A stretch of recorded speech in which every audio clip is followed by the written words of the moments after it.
Avena Democracia, la radio de la gente. El siguiente programa es de clasificación O, de opinión, apto para todo público. Democracia M y Democracia TV presentan Diálogos con Francisco Rocha. Diálogos. Diálogos.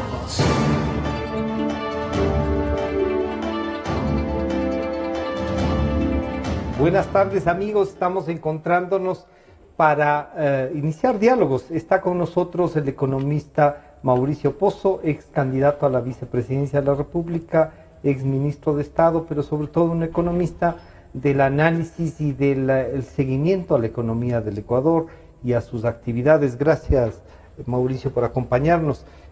Una primera apreciación. Van a ser 100 días del gobierno del licenciado Moreno. Usted presentó unas ideas, una especie de programa de gobierno, pero hasta aquí parecería que no hay ninguna, en temas económicos sobre todo, ninguna definición que no sea la presentación del presupuesto general del Estado. Y claro, ahí diría, este presupuesto estaba entre algunas de las ideas que usted presentó al país que debería hacer y que son necesarias. Bienvenido. Muchas gracias, Francisco. Bueno, primero decir que el gobierno del presidente Moreno se inicia hace aproximadamente 100 días con un mensaje que le ha permitido en el ámbito político ir ganando adeptos. El nivel de respaldo, de popularidad, de aceptación del presidente Moreno ha ido en ascenso. Yo diría este momento está lo que se dice en la cresta de la ola.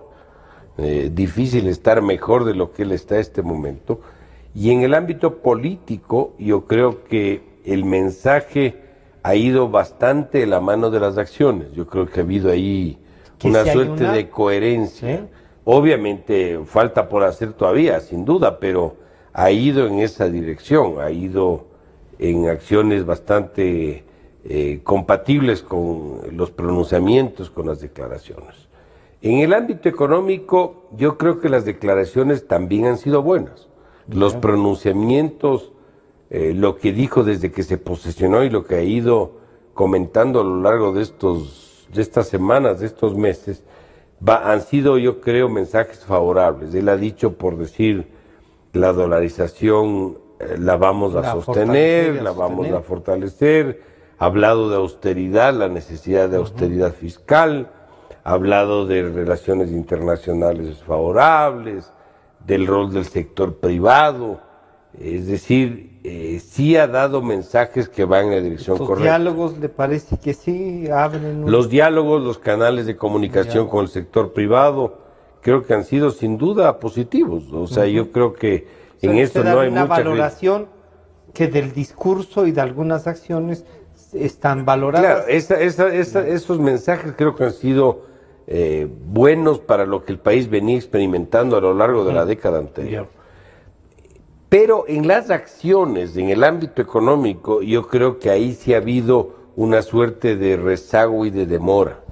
Y en algunos casos, o decisiones muy pequeñas, o algunas inclusive contradictorias. Tal vez en el último ejemplo, decir, envío la proforma ajustada del 2017, me refiero a una proforma de presupuesto fiscal, y hago un envío con un tamaño de presupuesto 2% mayor al del año anterior, lo cual no es compatible. O sea, uno no puede hablar con la austeridad, que el crecimiento del 2%. Sí, el presidente hace pocas semanas reconoce que la deuda pública está en 57,000 millones de dólares. Cuando el gobierno anterior, recordemos, hablaba de 28 en un caso y no más de 40 para no pasarse de ese famoso límite en otro caso. 27. Claro, pero nunca superó. El presidente Moreno habla de 57,000 millones. En la propuesta que yo le envié de lo que debería ser el programa económico, tengo un cuadro de deuda pública de 60,000 millones, es decir, bastante más cercano a la cifra de él que a lo que venía diciendo el gobierno anterior. Y además dice que la economía está en una situación crítica, lo cual es bueno en el sentido de que si uno quiere arreglar las cosas, tiene que reconocer primero que hay un problema. Entonces, desde ese punto de vista, los mensajes buenos, pero las acciones, como digo, algunas muy aisladas, otras en direcciones contrarias, como el ejemplo que cito, y obviamente todavía no se conoce ese programa completo, ese plan integral que yo he venido insistiendo que el país requiere.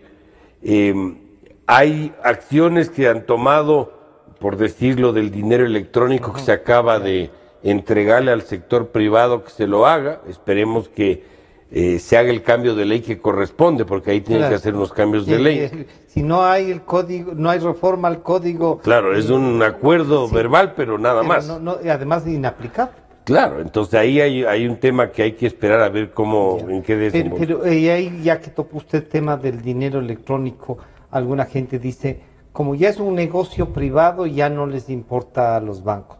Desde el punto de vista del economista y del análisis, el dinero electrónico per se, yo era de los contrarios al dinero electrónico por esta idea de que podía generar dinero inorgánico desde el Banco Central. Sí. Pero ahora el Banco Central jugaría en el dinero electrónico, por lo que se ve, lo que juega con todos los bancos normalmente, como la cámara de compensación. O sea, ¿sí? no, el rol que le corresponde al Banco Central y ojalá un rol aliado con la Superintendencia de Bancos. Yo inclusive habría comentado la necesidad de buscar una fusión entre las dos instituciones, que hace mucha lógica y además es necesario para efectos de la dolarización y lo que hacen los bancos. Pero obviamente es positivo que se le retire al Banco Central del rol de emisor, claro. Y además con la posibilidad de que la plata que se deposite para una transacción en dinero electrónico sea utilizado para gasto público. Ya. Entonces, eso se elimina y tiene que sellarse legalmente con el cambio de la ley. Con el cambio de la ley. Entonces pero eso va a costarnos, ¿no? Los bancos cobrarán por esas transacciones. Veamos qué pasa. No quisiera adelantarme, anticiparme sobre el tema. Pero veamos usted ve que ese es un mensaje de que la relación con la banca y con el sector privado mejora. Primero que mejora la relación, pero más que la relación que sea mejor o menos buena o peor, sino que es lo que se requería. O sea, el país... no nos quite esa sombra de duda sobre el manejo de que era un medio de pago. Así es. Eso yo creo que es positivo y es favorable.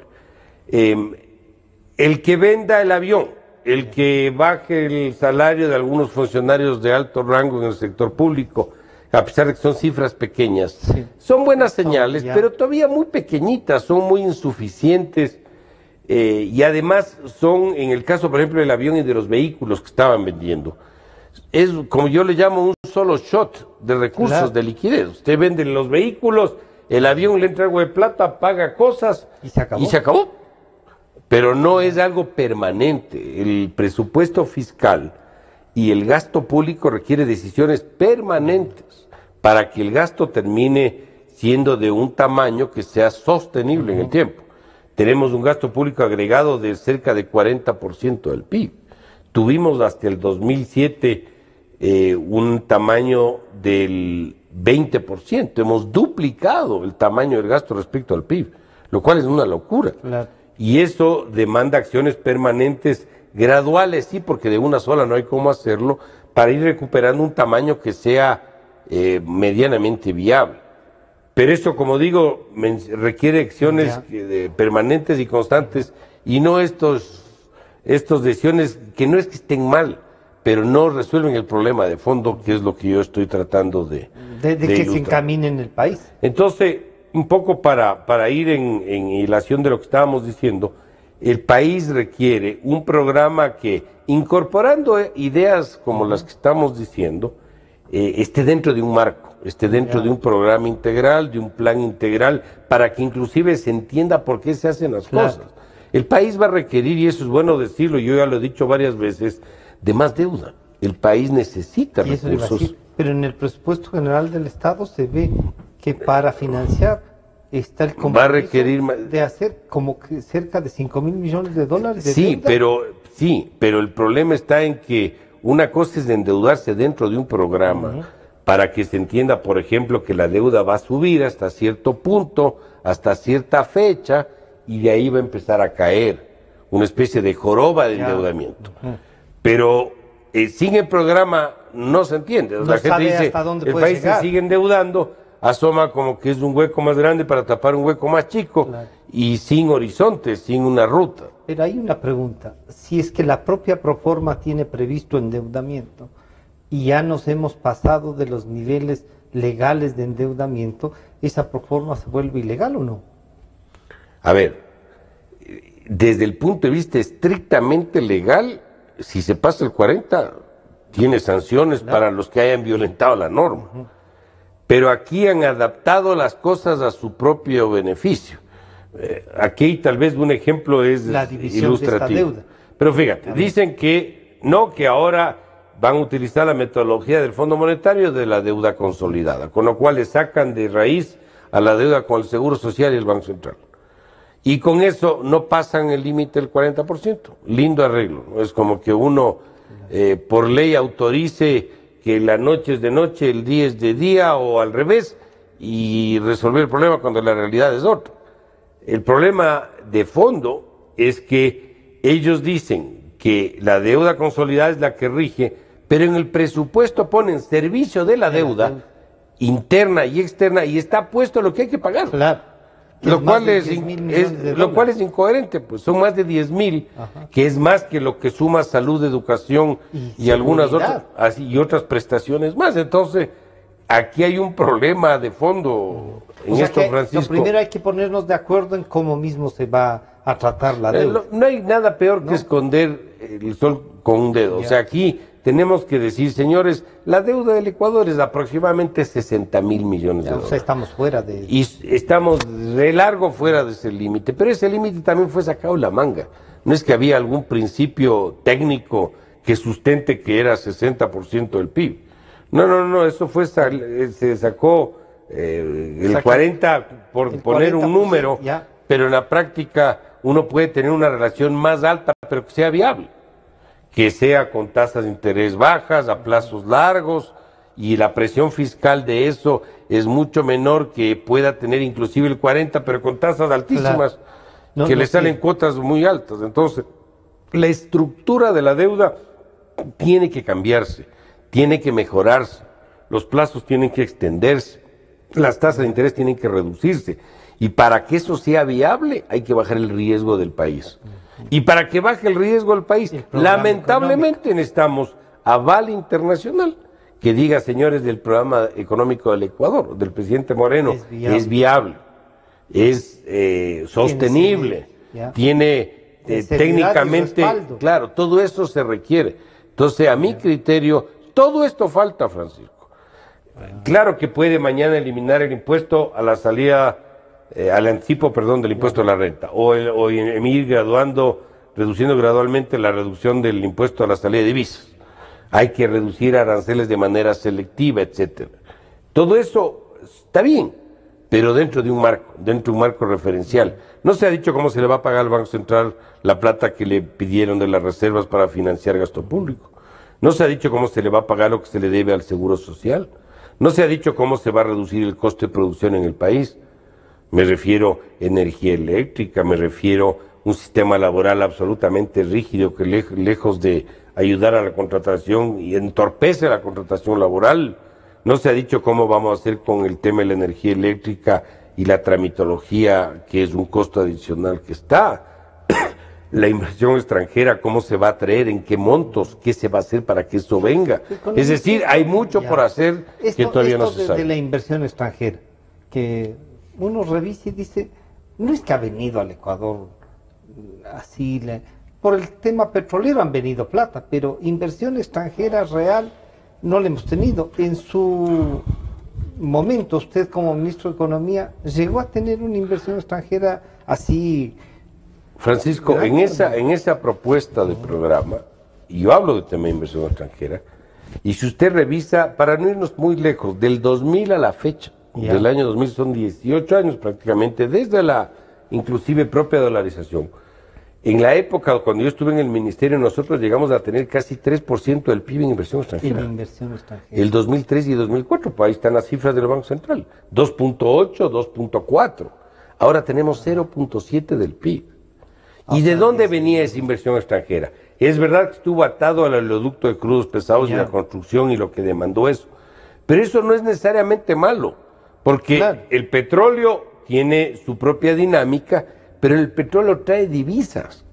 Esas divisas ingresan a la economía, circulan y permiten financiar otras actividades. Entonces, que no se piense que porque hubo inversión extranjera concentrada en petróleo es necesariamente malo porque solo favorece al área petrolera. No es así. Inversión extranjera. Pero es inversión extranjera. Y aquí tenemos una insuficiente demanda, oferta para poder atraer porque no existen o las condiciones o la confianza en el país no se da, y ahí por lo tanto el espacio de crecimiento paradójicamente para traer inversión extranjera es infinito. O sea, no infinito, pero es muy grande. Una hidroeléctrica podrían venirla a construir y garantizarse ellos mismos. Los 8 proyectos hidroeléctricos, que están solo 3 operativos, con costos más altos que, por cierto, las hidroeléctricas privadas, bastante más altos, casi el doble. Estas se pueden concesionar. Y para usted concesionar puede hacer un acuerdo de inversión extranjera con alguna firma de afuera. Hay mucho por hacer en el tema minero, en el campo agroindustrial, en la banca. El Ecuador eso yo propuse en el programa. El Ecuador puede ser una gran zona franca bancaria, lo que es Panamá. ¿Qué mejor influjo de recursos? Eso es en función del sistema tributario que se establezca. Pero me refiero por el tema del dólar. Los bancos. El dólar es una restricción menos para la inversión extranjera en el Ecuador. Porque el inversionista sabe que va a poder sacar dólares y no una moneda nacional depreciada, si es que ocurre ese caso. El Ecuador tiene esa capacidad. Para esto, desde la banca, ¿qué necesitaría hacer el Ecuador entonces? Estabilidad tributaria, justicia independiente, un trato más amigable con el sector privado. Requiere hacer los cambios que hemos comentado de algunas reformas tributarias iniciales y ofrecer que no se van a tocar los tributos por los siguientes 4 años. Hay mucho por hacer ahí. Eso es uno de los grandes elementos para atraer inversión extranjera. Se volvió de la época suya a la actual el tema de la dependencia del presupuesto a los ingresos petroleros. Pero ahora se dice que no hay ingresos petroleros. La Proforma tenía, creo que, 10.000 millones de dólares por ingresos petroleros. Usted va restando lo que se gasta por los combustibles que se traen, todo eso, y resulta que no hay ingresos petroleros. Bueno, yo trabajaba inclusive en campaña, lo dije, con un ingreso petrolero igual a 0. Es más, y esto siendo optimista, Francisco, el ingreso petrolero en neto es negativo. Entre lo que me cuesta importar derivados, los subsidios internos, versus lo que realmente me genera, el saldo es deficitario. No me queda nada. No solo que no hay ingresos, y las deudas. Y las deudas, además por los tipos de contratos que se firmaron, por el costo de producción de crudo que subió abruptamente respecto a años anteriores, entre otras razones, el Ecuador no recibe ingresos. Por las preventas petroleras, donde ya existe un compromiso hecho, es decir, por varias razones el país, fiscalmente hablando y presupuestariamente hablando, no debe contar con ingresos petroleros. Que no quiere decir que mañana sí pueda contar con eso. Pero además hay otro tema. Cuando estuvimos en funciones, el ingreso petrolero tenía el valor del precio del petróleo en el presupuesto, que fue $18. En el primer año el promedio de mercado fue 26 y en el segundo año, en el 2004, fue alrededor de 30, 31. Pero toda esa diferencia se ahorró. Pero claro, se gastaron al inicio. Se inició el gasto en el gobierno del expresidente Alfredo Palacio. Y el desbande fue después, cuando ya entró el presidente Correa. Ahí ya no quedó, ni la ley quedó. No solo que los ahorros se volaron, sino que la ley de transparencia fiscal que ponía ciertos topes al manejo fiscal también fue eliminada. ¿Deberían tratar esa ley nuevamente? ¿Volver a poner o no? La ley que sea, pero que establezca principios de manejo fiscal siempre ayuda mucho. Techos de gasto. El gasto público no debería ser más allá el crecimiento de lo que aumenta la economía. Temas básicos. El endeudamiento de igual manera. El petróleo tiene que estar puesto de manera que garantice el ingreso y por lo tanto no se creen vacíos de déficit. Usted cuando pone el precio, como acaban de poner en el ajuste presupuestario, 41.69. 41.60. Algo así.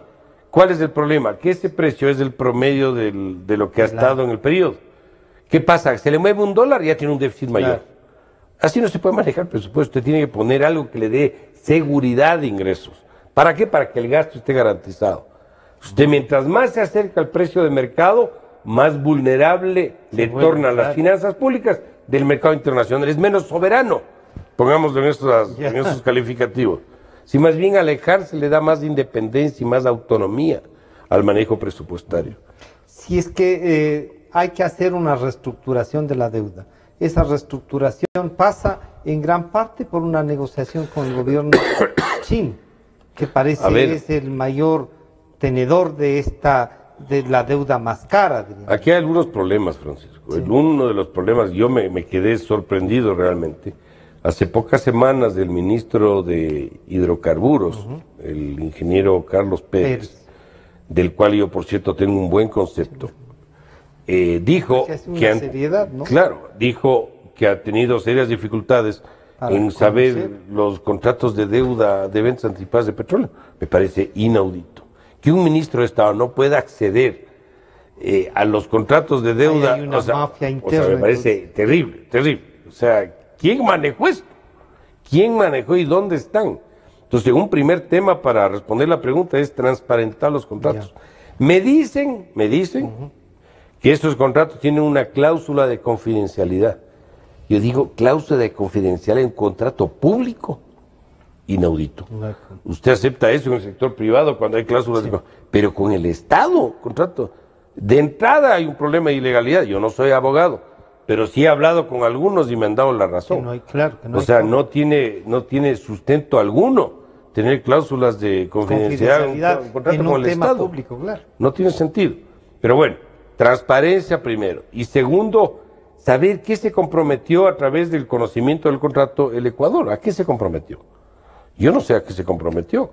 Yo no sé, por ejemplo, a qué precio del petróleo se hizo, si es el precio de embarque, si existen compromisos para contratar mano de obra china, si existen compromisos de importar bienes y servicios chinos, si existen contratos que en el mercado internacional se llaman, por ejemplo, cláusulas de cross default. Usted queda mal en este contrato y le aplican al de por allá.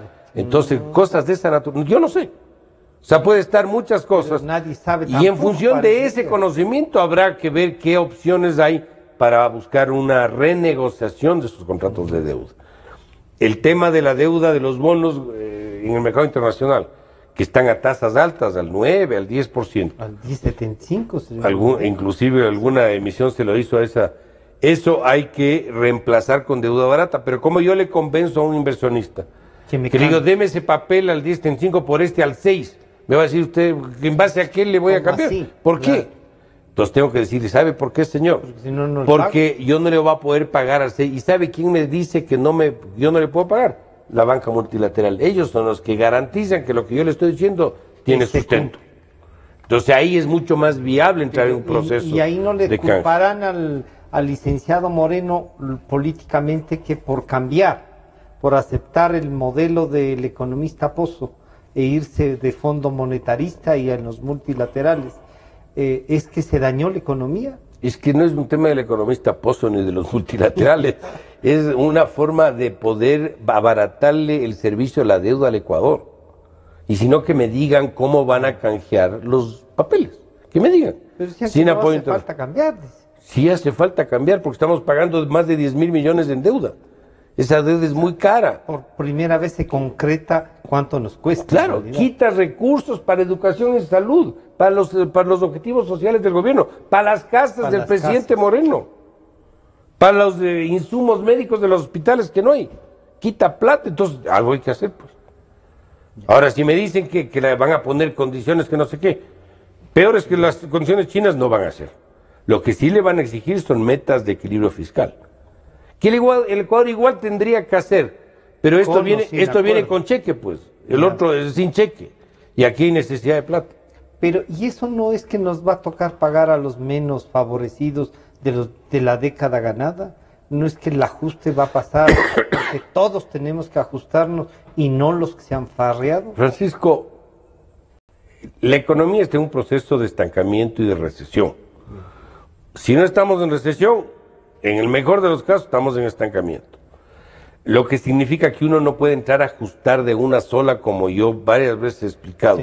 Que no. Tiene que entrar en un esquema gradual, ordenando las finanzas públicas y dándole oxígeno al sector privado, para evitar que el remedio sea peor que la enfermedad. Esa es la forma de manejar eso. En ese proceso tiene que entrar con multilaterales o sin multilaterales. Aquí la diferencia está que eso sí puede ser viable, pero claro, va a tener ciertos costos, va a tener ciertos perjudicados. Aquí lamentablemente usted no es que puede determinar el ciudadano A y el ciudadano B, todos somos iguales ante la ley. Pero si hay procesos que han caído en fallas legales, fallas de rectitud, de moral, de ética en los contratos públicos, es un tema de la justicia que tendrá que establecer. Plata perdida en la repotenciación de la refinería de Esmeraldas, plata perdida en la refinería del Aromo. La refinería del Pacífico, ve, claro, o sea, ahí tendrán que ver las autoridades, las instancias que correspondan, qué tendrán que hacer. Pero la economía tiene que reactivar. La economía pasaría, no sé si de 10.000 millones de dólares, que incluso de más, que se podría recuperar de todo lo que se ha hecho mal jurídicamente. ¿Usted conoce de algún país que se haya podido hacer eso? ¿Cree que podemos recuperar algo de lo que se ha negociado y tenemos gente sentenciada? Es muy complicado decir eso porque no existe mucha experiencia sobre este tema. Lo que sí le puedo decir es que si usted tiene autoridades independientes que hagan su trabajo, van a sancionar a los que tengan que sancionar, y la sanción puede ir de la mano de un proyecto de ley para que el Estado pueda recuperar parte. Yo sé que la ley no es retroactiva, pero habrá que ver cómo se maneja ese tema, pero va a evitar problemas futuros también, o va a reducir problemas futuros también. Yo creo que eso igual hay que hacerlo. También creo que es importante que se vea que un buen programa, un programa que dé confianza, de credibilidad, va a generar inversión, crecimiento, empleo, reducción de pobreza, y ahí la factura que costó lo otro se puede ir en el tiempo reversando, aunque sea de manera gradual. Pero esa es la manera de cómo tratar estos temas. O sea, los temas de corrupción no son solamente del Ecuador, sabemos dónde están. Si es que se dice que si se vuelve al 2% más del IVA, o sea, si regresa al 14% después del año de la recuperación de esos dineros para la reconstrucción de Manabí y Esmeraldas, que ese 2% daría por lo menos 1.000 millones de dólares. En condiciones normales, sí, es decir, más o menos 500 millones por punto. Pero en condiciones de recesión económica y de estancamiento no va a dar eso. Eso dará 600. Pero más allá de eso, así den los 1.000, Francisco. Si usted recauda 1.000 porque dejó el 14, vuelve al 14, y no sanea las finanzas públicas y no baja el gasto público, lo único que ha hecho es postergar el problema y no ha resuelto nada. Esa no es la forma. O sea, el IVA no, los combustibles eran una solución. No, porque los combustibles usted va a recibir más de manera permanente, sí, pero este rato no es necesario eso. O sea, no es un tema como fue hace años atrás. Años atrás, cuando a mí me tocó firmar el decreto y el acuerdo ministerial, la diferencia entre el precio, por ejemplo, del galón de gasolina en el Ecuador frente al mercado internacional era 3-1. Claro. O sea, era una cosa, pero demencial. Ahora estamos muy cercanos. Sí, muy cercanos. No hay mayor justificativo para eso. Hay espacio en el gasto. Tanto ha crecido el gasto de manera desordenada, yo diría hasta irresponsable, que hay mucha grasa que cortar. Y ahí sí se pueden tomar decisiones que eviten el que uno tenga que estar pensando en que otra vez las tarifas o el precio de la gasolina o alguna cosa de eso. Las perspectivas que tiene el presupuesto del 2017 en cuanto a recaudación, me parece que son las... o usted prevé que vaya a bajar más. A ver. Se hablaba entre 12 y 14 mil millones y no se va a llegar a eso. Bueno, para empezar, este envío del presupuesto del ajuste presupuestario del 2017 en la práctica tiene muy poca relevancia, por no decir nada. O sea que están 8 meses corrido el año, Francisco. O sea, ¿qué van a hacer de aquí a final de año? Aquí, más bien deberíamos concentrar. Lo que pasa es que la ley manda y por eso tenían que...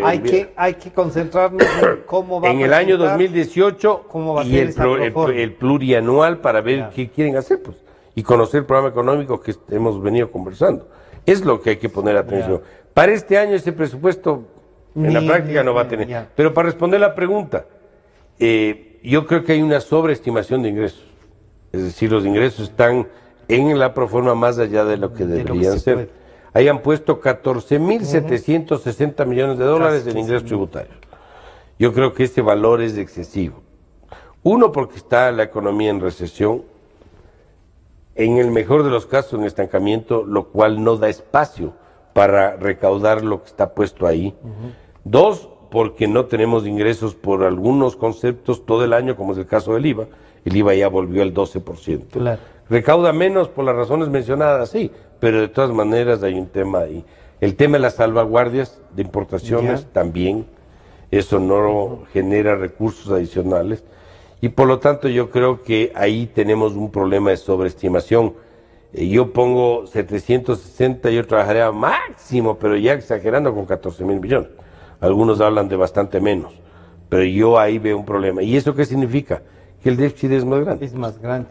Y ahí entonces volvemos al tema de la deuda, porque está previsto incluso en esto 5.000 millones. Y ahí decía alguien, son 2.300 de la Seguridad Social y los 2.700 ¿de dónde serán? ¿Qué será endeudamiento afuera? La deuda tiene bastantes aristas y segmentos en el tema de la Seguridad Social. Con la Seguridad Social, por ejemplo, ¿qué tenemos?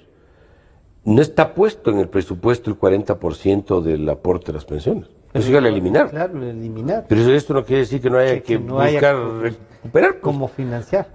Ahí está eso. Está puesto, hay deuda por el tema de las enfermedades catastróficas. Hay un problema actuarial donde el Estado tiene una participación ahí que cumplir también es importante. Hay la deuda de los bonos, es decir, la deuda interna. Exacto. O sea, que hay varias obligaciones. Pensando que se puede echar mano otra vez de esa plata. Bueno, o sea, existe. Los contingentes que llaman, eso nunca ha estado, y esto es verdad, nunca ha estado en el presupuesto. Pero justo para esto eran los ahorros, pues. ¿Qué es un contingente? Es una eventualidad que puede ocurrir. Un fallo arbitral en el mercado internacional donde perdió el Ecuador y ganó la empresa Occidental, págame tanta plata, ¿dónde está la plata? No hay. Para eso son los ahorros. Pero como no hay ahorros, toca sentarse con los señores a replantear, a ver qué calendario de pagos me pueden dar, ojalá me acepten papeles y cosas por el estilo. O sea, los contingentes efectivamente no estaban, pero por eso hay que manejar en orden las finanzas públicas, para poder tener los ahorros para hacer frente a estas eventualidades. Algo hay que sacar ya del presupuesto de la plata que ingresa, como era antes lo de los fondos de estos. El fondo de electrificación tenía 1.167 millones y no sabe qué se ha hecho. Bueno, hay la transparentación de la ejecución presupuestaria que se llama, que eso no estaba. En mi época uno cada 3 meses tenía que ir al Congreso a decir en qué se gastó la plata.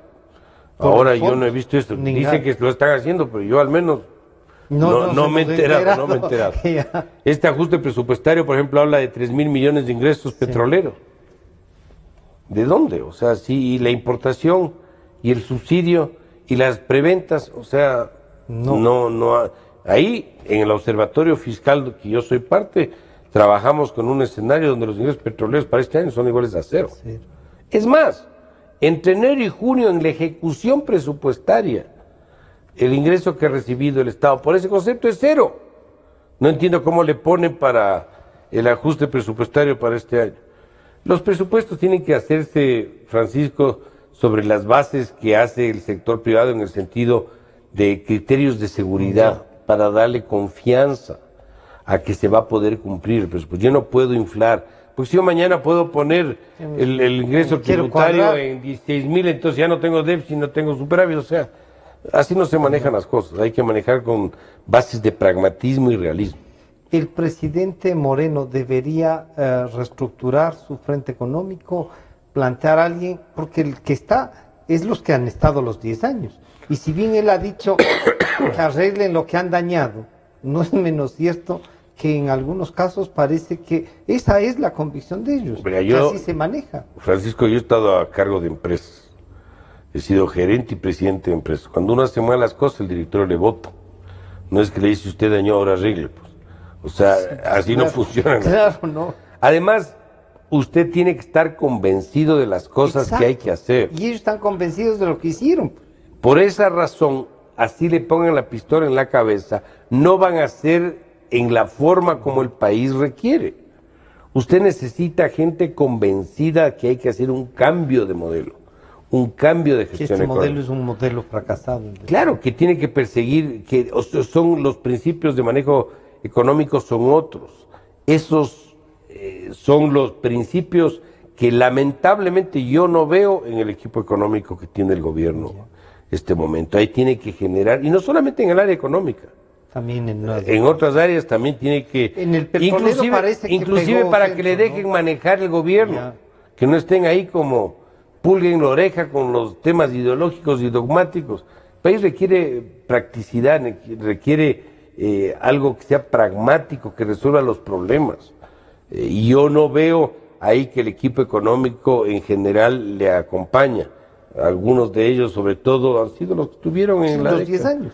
Y son parte de los responsables de los problemas que tenemos. El ministro, ¿no? Incluido el ministro que era asesor del Banco Central. Claro, entonces ahí yo creo que el presidente tendrá que tomar las decisiones. Obviamente, yo en un artículo que envié para su publicación decía, la información que tiene el presidente es bastante más abundante que la información que tenemos nosotros.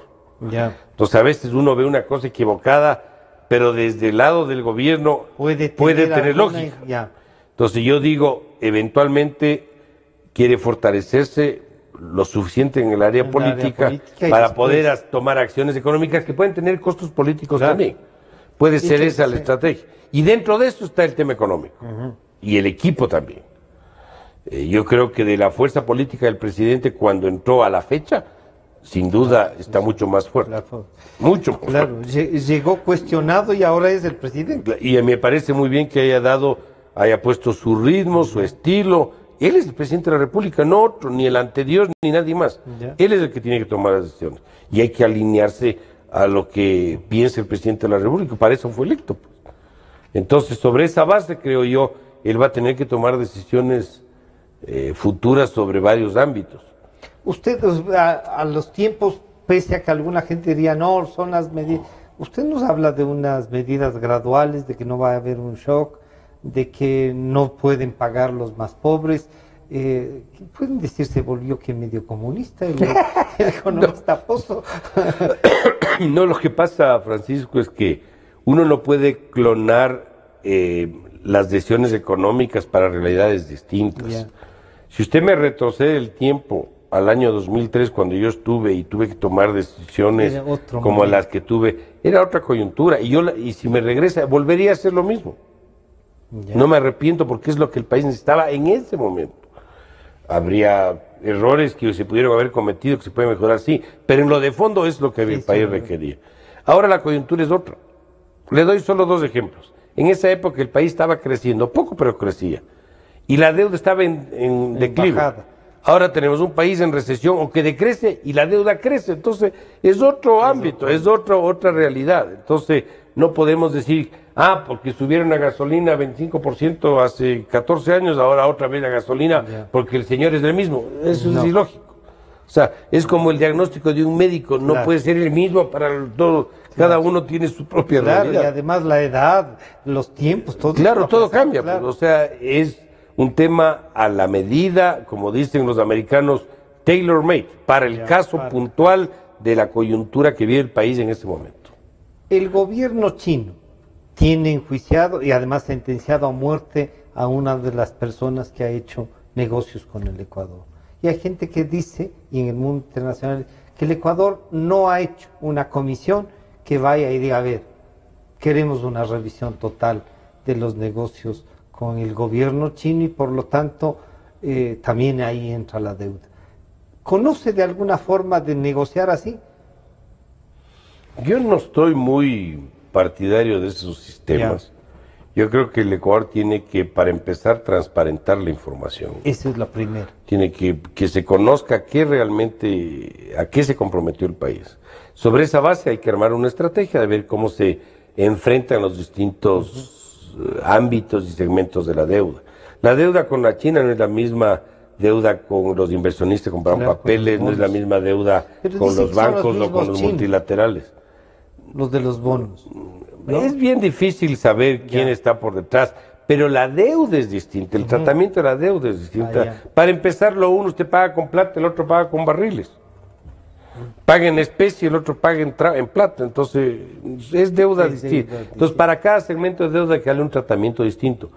Yo había siempre sugerido la creación de una comisión de alto nivel para el tema de la deuda. Esto no es un tema de muchachitos, es un tema de gente experimentada que con apoyo internacional busque un acuerdo de deuda global, permanente, creíble, confiable. O sea, este es un tema que el gobierno tiene que... No es una novelería, sino... No, esto el país necesita. O sea, no es que uno se vuelve estructuralista o... No. Uno se vuelve pragmático para lo que está viviendo el país en este momento. El país requiere hacer un cambio. Por decirle, en esa época hubo que renegociar el Club de París. Claro. Que ya no es el caso ahora, por ejemplo. Esa deuda ya no representa nada, es más, ya no hay. Está en el margen de error. Ahora los problemas son de otra naturaleza. Hablan de la deuda cara del pasado, ahora la deuda es mucho más cara. Aquí se han vuelto mañosos. Esta mañana escuchaba yo una entrevista a algún funcionario de la legislatura afín al gobierno, anterior sobre todo, y decía que el promedio de la deuda es de 5,7 y por qué 5.7% más o menos, porque dicen que fue deuda cara, si es más bien barata respecto a lo anterior. Claro, él saca un promedio simple y mete los multilaterales de contratos anteriores, que aquí hay que ver la deuda nueva contratada por el gobierno y ponderada por valor para que se vea eso y los otros costos atados. Entonces, o sea que uno pinta la figura para... No es. No es, claro. O sea, y además los tiempos. O sea, uno puede poner las cifras que quiere poner. O sea, hay que ser en esto serio y hay que ser objetivo para decir realmente lo que es.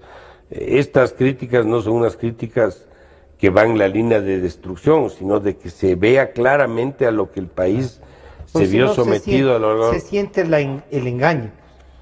¿Cómo es que de 10.75 se vuelve a 5.8? Claro, y además sostienen el ministro de que la deuda no ha superado el límite del 40% cuando su jefe le está diciendo dice que sí. O sea, pero claro, ahí uno dice, ¿y cómo sigue siendo ministro? Esta pregunta creo que es más para allá que para acá. Él tendrá que ver qué hace sobre esos temas, pero si a mí me contradice un subalterno en el gobierno, le dije, oye, te agradezco, pero no estamos alineados. En el mismo patín. Así es. ¿Qué deberíamos tener para terminar el año? Una transparentación principal. Usted le diría al presidente Moreno, no haga una sola vereda más, pero ayúdenos a transparentar el país y a organizarlo. Hay que transparentar, pero el anuncio y las acciones iniciales son importantes. El anuncio del programa integral y las acciones iniciales que le permitan empezar a validar lo que él verbalmente puede decir. Pero esto será en octubre. Septiembre. Tiene que es que no puede demorarse más tampoco. No hay más. El tiempo es una seria restricción para el gobierno. Gira en contra del propio gobierno. Las lunas de miel se acaban, Francisco. Claro, sí. Eso tiene un tiempo. Alguna gente dice... Claro, y ahora tiene el 80% de apoyo, pero el 80% de apoyo es bueno, pero puede ser riesgoso también, porque se puede dar la vuelta. Yo ponía un ejemplo deportivo el otro día y decía, uno está jugando un partido de fútbol en la selección y tiene los 50,000 aficionados aplaudiendo y toca en el minuto 90-0 hacer un penal y me toca a mí patear el penal. Los 50,000 me están viendo que voy a patear. Claro. Si yo meto el penal soy el rey, pero si fallo el penal tengo que ver por dónde salgo. Claro. Entonces no hay cómo por el apoyo popular demorarse mucho porque esto se le puede revertir al propio gobierno y al propio presidente. Entonces el tiempo ayuda, pero no hay cómo manejar desordenadamente este hablado de una reforma tributaria. ¿Cree que es el momento de presentarla como reforma tributaria para decir, esta es la única reforma tributaria que vamos a hacer? Sí, porque yo creo que se necesita. Yo creo que se necesita eliminar el anticipo del impuesto a la renta. Se necesita bajar y hacer en un plazo X el impuesto a la salida de divisas. Hay que bajar aranceles de manera selectiva. Eliminar de golpe lo de las salidas de divisas. Por lo menos que quede algo para la constancia de la salida. ¿No es partidario usted de eso? Usted puede registrar la salida sin poner una tasa impositiva. Y tiene el registro, pero entonces, no le quita oxígeno. La eliminación de esto. Sí, aunque sea gradual. ¿Cuál es el problema de esto? Que si el programa no entra con lo suficiente fuerza de credibilidad, si hay riesgo de que bajando salgan capitales. Claro. Entonces hay que evitar ese riesgo. ¿Es el tercer impuesto en recaudación? Sí. Pero la política económica, Francisco, y un buen ministro no puede ver solo el lado de la tributación. Tiene que ver toda la economía. Porque puede ser que pierda 1.000 millones por este impuesto, por la eliminación, acá, pero puede ganar en inversión extranjera 2.000 millones y el saldo para la economía es positivo. Es positivo. Entonces aquí no pueden decir que porque dejó de recaudar 1.000 la economía pierde, puede ser que gane la economía. Entonces las decisiones tienen que ser sustentadas en ver todo el espectro y todo el ámbito de la política. Este proyecto de tributario debería ser presentado en estos meses ya. Debería. Un paquete global y con el compromiso y el ofrecimiento formal del gobierno que no va a topar el sistema impositivo por los siguientes 4 años. Eso es lo que tiene que hacer y ahí debería meter esto y algunos otros cambios. La ley monetaria también tiene que hacer algunos cambios ahí. Sí, bueno, para hacerlo del dinero electrónico. Para empezar exactamente. ¿Y eso iría en un solo proyecto de ley? ¿Usted recomendaría? Yo no soy abogado, pero un paquete de una ley de 2 o 3 leyes que estén ahí que engloben algunos temas sobre el área económica podría ser un mecanismo más viable. No habría que verle legalmente cómo se puede avanzar en eso. Estos síntomas de que algunos que estaban en el gobierno se ve claramente un crecimiento ya de la economía ecuatoriana y los organismos internacionales un poco no han avalado, pero han dicho que no hay claridad todavía, ¿no? Francisco. Hay algunos organismos que hablan de tasas negativas de crecimiento este año. ¿Ah, sí? Claro, hay otros que hablan de tasas positivas, pero ligeramente positivas. Claro, pero alrededor de cero está la cosa. Decrezca ya. Porque, claro, el problema de no crecer es que usted, los atrasos en crecimiento usted acumula. No es que solamente que en el año ya, no, tiene negativo acá y recién ahora cero. O sea, tiene un atraso importante que tiene que ir recuperando en el tiempo. El tema es que cuando usted dice va a crecer negativamente, uno dice, oiga, va a decrecer es más fácil. Esto es más un error de difusión matemática, es decir, de crecer negativamente. Los economistas tienen va a decrecer, esa es la palabra. Esa es la palabra. A veces tenemos estos sesgos que no son buenos para el común de los... Sí, porque si no la gente dice, no, pero si el otro día le oí que va a crecer a -4, va a decrecer, vamos a perder 4 Va a crecer puntos. Negativamente. Exacto, va a decrecer, así es correcto. Mauricio, ¿qué esperamos entonces del presidente, a más allá de que en lo político ha demostrado que se consolida? Tiene una asamblea que no se sabe todavía si le ayuda en esa consolidación, pero sería reforma tributaria, un presupuesto que demuestre que tiene un programa. Un programa económico global con un cronograma de acciones, con objetivos preestablecidos claros para el conocimiento.